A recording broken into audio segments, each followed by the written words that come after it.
Ene Allah'a nesiye edenden 360'a ziyarete gidecek deyip nesiye yolun var eken. Ben on bara gelipdim sonra. Sonra adam şeyle var yaptı. Var yap. Bu öyle şeyle. Allah sana emanet nesiye etsin. Bunu da kurtsa şoğlanım. Yolundan çıkıp öyünü yedire çırp veren şunla. Allah sana doğa dileyle kavul varsın hem sağlık dileyim. Ne de beni ara.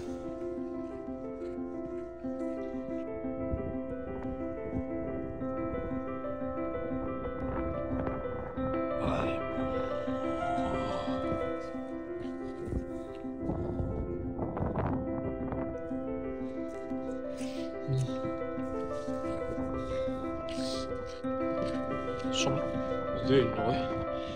4 metre diye yukarıdaki altın tacıyla gitmiş koğulan.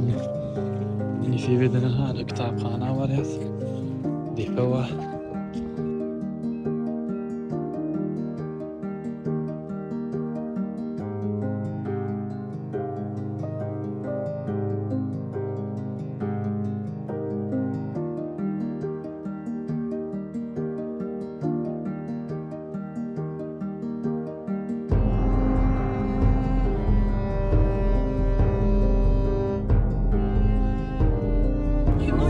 Öyle. Daha çok Paris'e. Ama